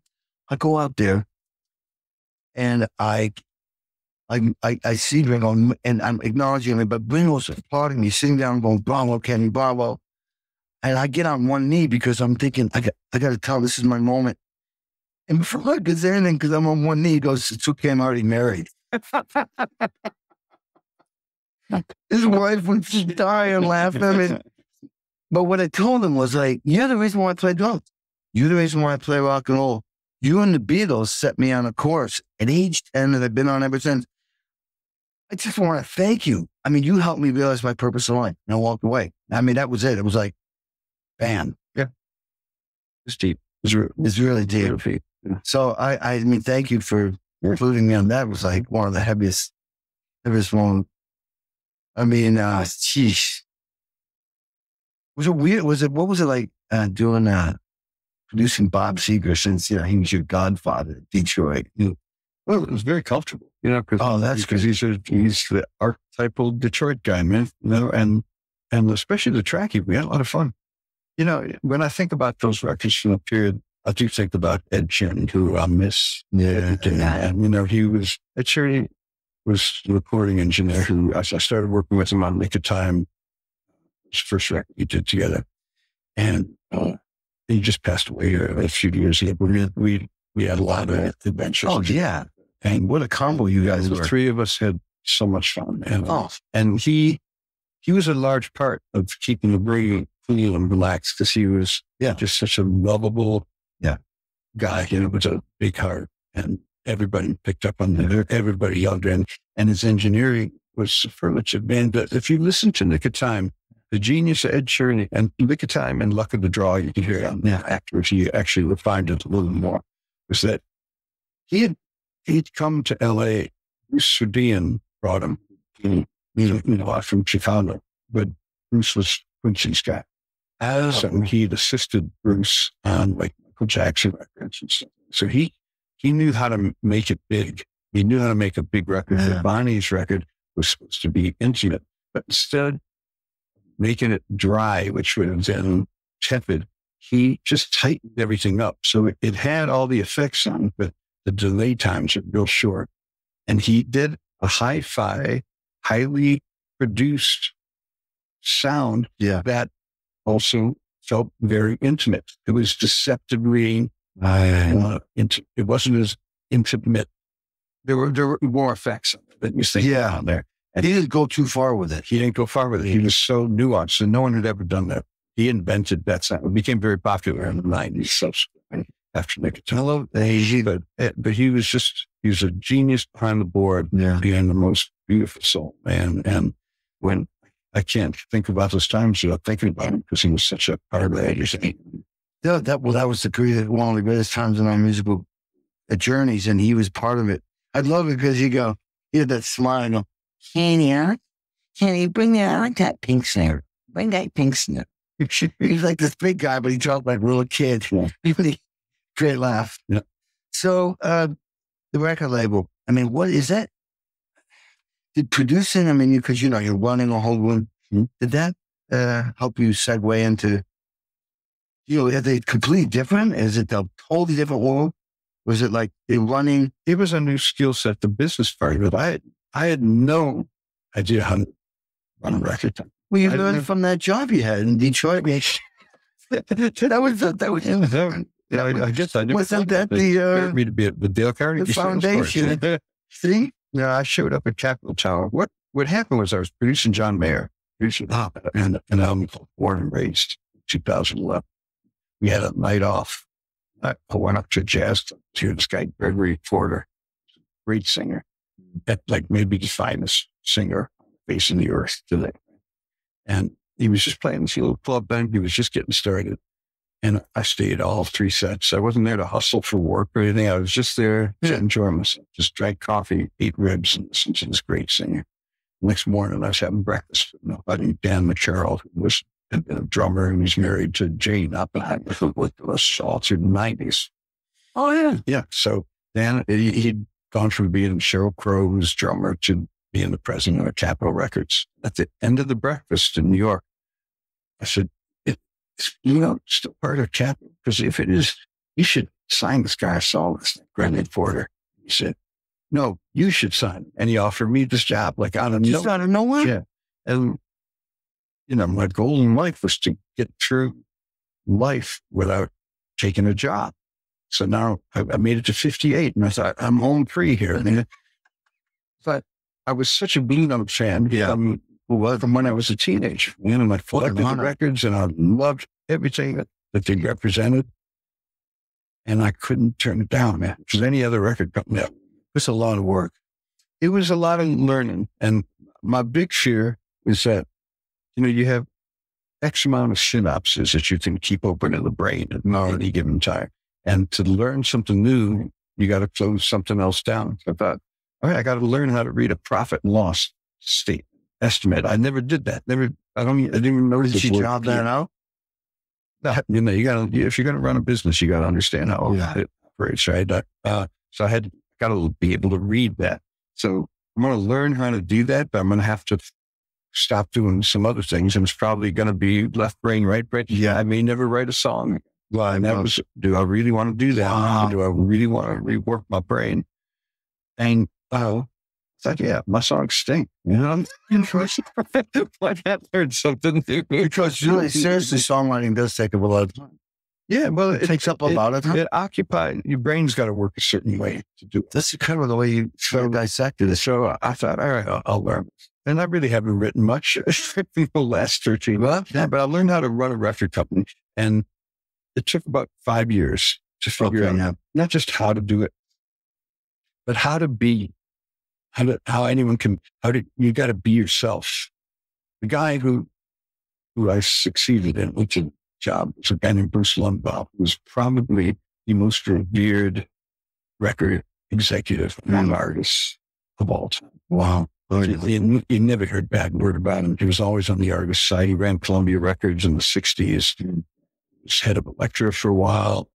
And then he started Blue Note. He started running Blue Note in the 80s. He didn't start label, which goes back to 1939. But he ran for 30 years and he was ill, Parkinson's. He couldn't continue, so they needed someone. Is that where you took his place? Yeah. Wow, that's some big shoes to jump in. Impossible. And, so he was one of these guys, he'd hang with the musicians. He'd stay out to 5 a.m. If you sent him an email, he'd get back to you in 30 seconds. Yeah. And if someone sends me an email, it's 50-50. I'm never going to respond, And so I tried to be like him. I couldn't be like him. And it took a while to figure out how to make it work. How to do the things I'm good at, delegate the things I'm not good at.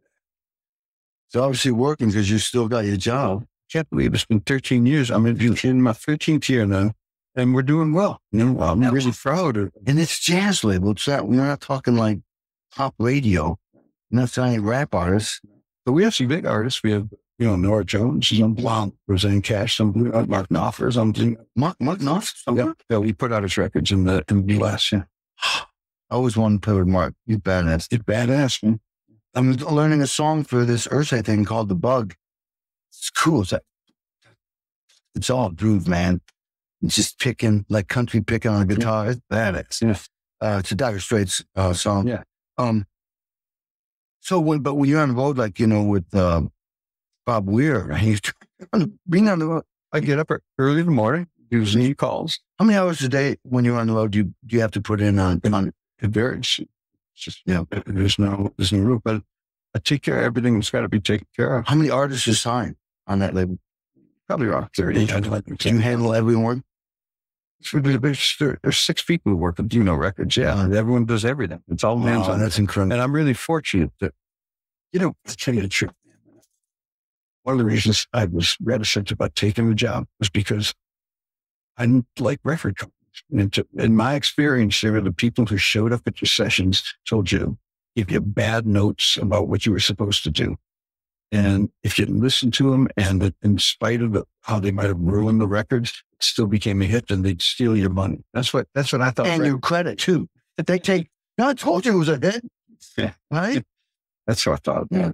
When I got the gig at Blue Note, I'm looking around. It was just part of Capitol Records, right? So same Capitol Tower, and a bunch of people working there. Look at it. It's a record company is 98% young people who love music, love musicians, and are willing to stay till 11 o'clock at night to serve the musicians. They're really dedicated, and that's what a record company is primarily. You can't judge it by, like some cigar chomping guy. They don't really even exist anymore, those. So record companies have their downside, but they also have a big upside. Like Blue Note was part of Capitol, was part of Universal Music Group. And if we need to reach around the globe and let people know about a record that we have out, there's muscle there. Yeah, there's muscle, yeah. And when it kicks in, it's a beautiful thing.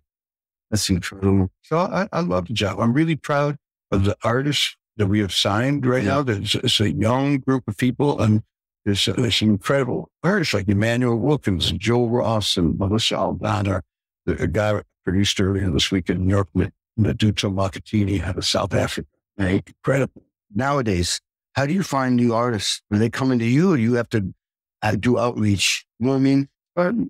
It's every which way. Yeah. I do get bombarded. I'm sure.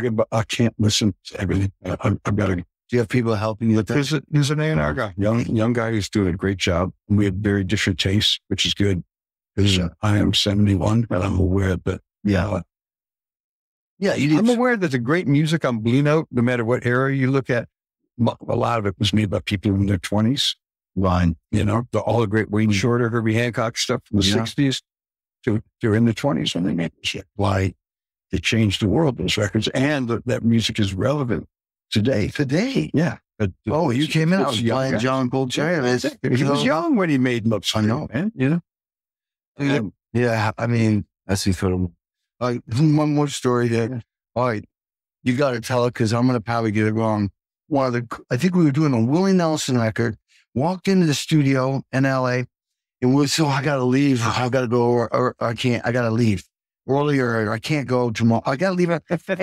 And John's like, what? Well, you know, I'm opening up for Frank Sinatra in Palm Springs, which is, then you say, well, you're taking us.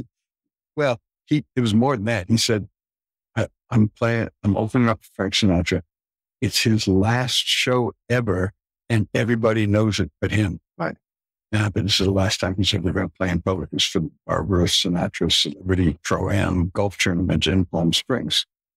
I said, well, who's going? He said, it was me and Mickey. I said, well, let me and Kenny come with you and we'll play. I said, and he did. So we all piled into a car. We went to Palm Springs, dropped us off at the wrong hotel first. We were wandering through places with Willie Nelson and guitars and we set up on stage and we played our set. And then Frank Sinatra Jr., who was conducting for his father in later years, was a friend of mine because he someone was not was records. And I knew him well. So he said, come here. And he took you and me and he sat us on the edge of the stage, 6 feet from Frank Sinatra. And we knew that this was the last time anyone was ever going to see Frank Sinatra sing.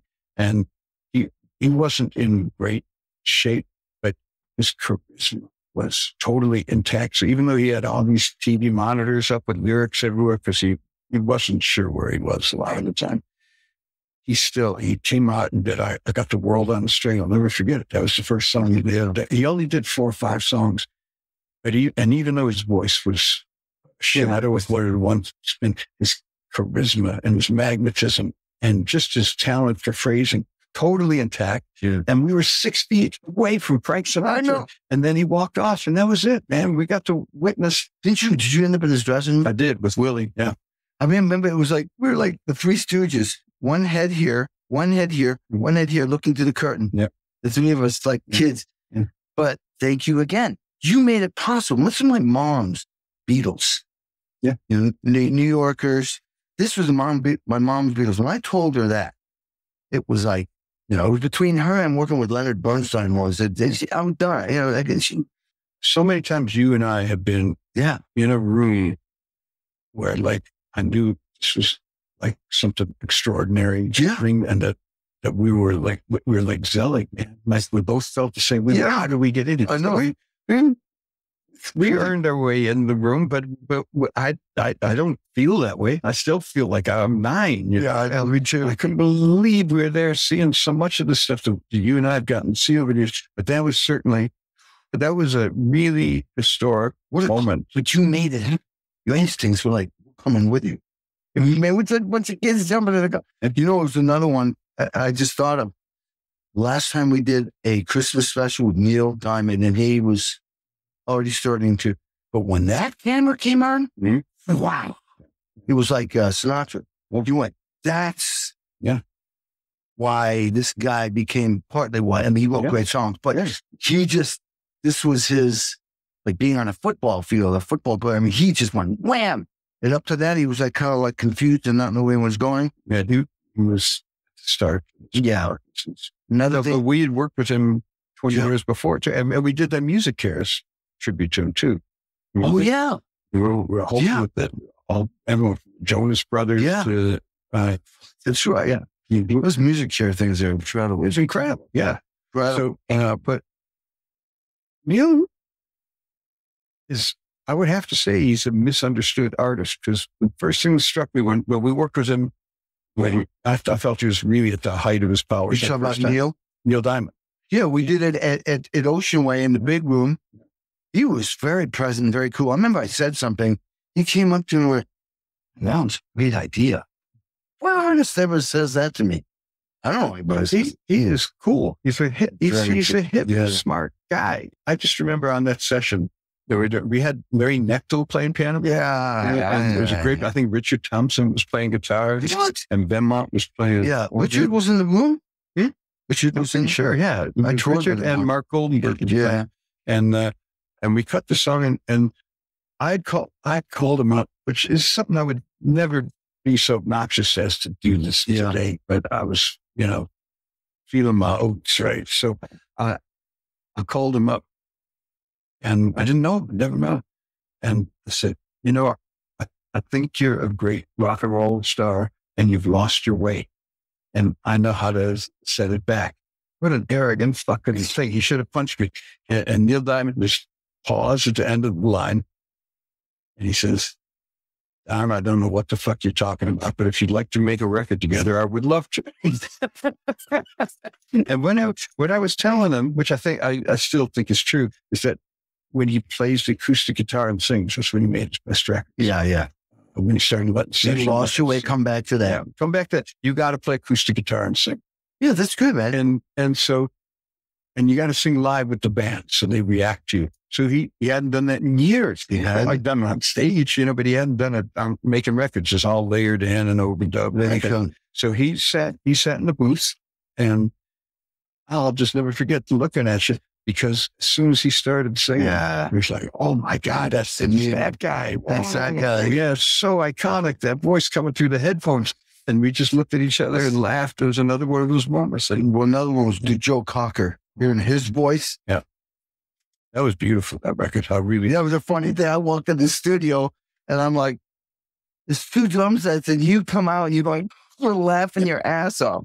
And I went, what's the one? He says, well, there's some songs I want Jim Kellner to play on, and some of you, and I couldn't decide. You guys figure it out. This was like walking on a session, and that was organic. But I wanted both. I know. It was because of Mad Dogs. And it was incredible. Of course. But it was brilliant because Jim is so humble. And we were like, well, you do first and then I'll come in. Well, no, you play first and then I'll come. And it got to the point where I'd be kicked on a hi-hat, he'd be snared on my toms. Yeah. Or I'd play shaker and hi-hat and one tom, and you played a garbage can. Yeah, garbage can one. And we simplified our parts, which actually was... They said the artist said, we're playing too funky. And he said, you got to, it was a singer-songwriter on that, Missouri. On that album or another album? I won't say it was on that album. We were doing, it might have been another album.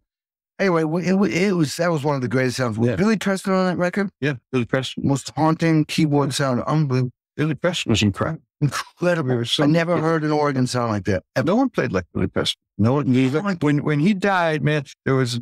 That style of music ended. Yeah.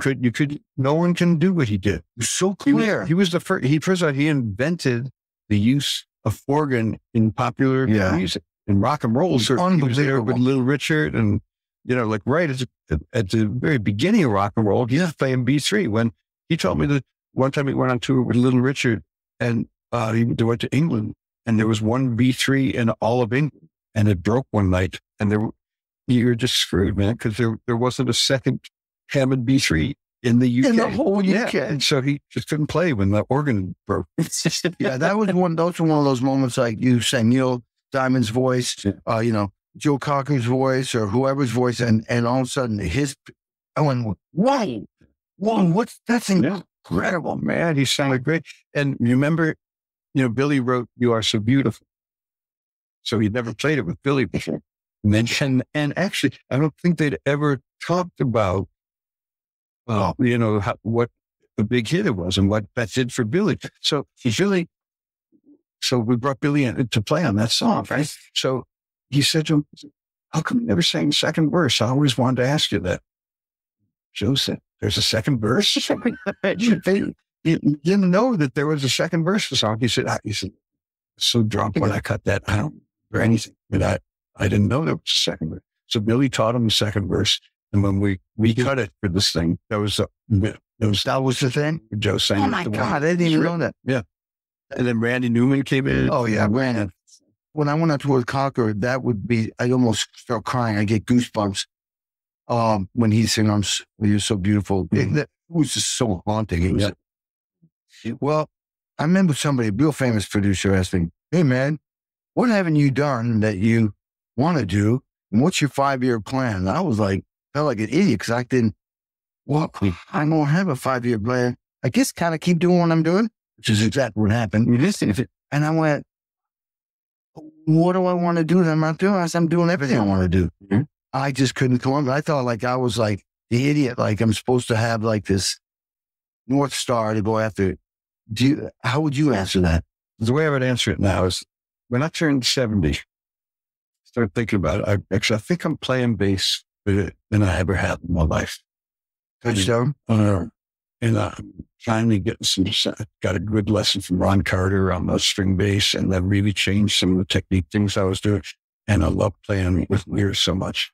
And I thought, 70, I see guitar and bass players who are 80. Some, like Ron Carter, still sounds great at 86. Yeah. But you don't have, I figured I got 10 years of good singers. Yeah. Max.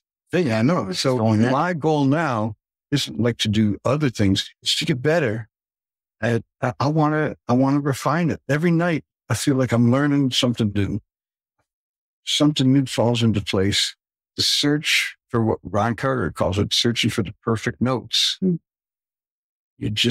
I want to play better notes, which oftentimes means fewer notes, and get a tone that's got an emotional feel to it. Every time like Ron Carter told me something, there was that much difference in it. It's minuscule, but it opened up a universe. He said, you're not releasing your notes before you play the next one. He said, so that they're blurring together. So some exercise to do to practice that. Well, if you allow the note to die out when you play the next one, that space makes you choose a different note than you would have played if it was blurred. So these are tiny things, but it's a whole universe if you're into the song. Yeah. So it's not that I need more variety. I just want to get better. I love it's a quest, man, to play better. Yeah. And every night you set out on it, and every night you find something different. And fortunately, I'm playing with people who improvise, don't want to play it the same way twice. Yeah. It's the wrong thing to do. In my Weir's band, if you play the same thing you played last night, that's the one guarantee that you're going to be shitty, because no one else is playing the same thing. Hey, give me something I haven't heard. Don't give me. Man, when I first got the gig with him, I called up Korea. And I said, here's what I'm worried about, man. We're going to play for 3.5 hours a night, 2 sets, like all different every night. I said, how do you play that long and not repeat yourself? Korea said, what's wrong with repeating yourself? He said, Charlie Parker repeated himself every song. That's how people knew it was Charlie Parker. He said, you're approaching this, you're thinking about this the wrong way. Wow. It's okay to repeat yourself. Just make sure that whatever you do, it's coming from the heart.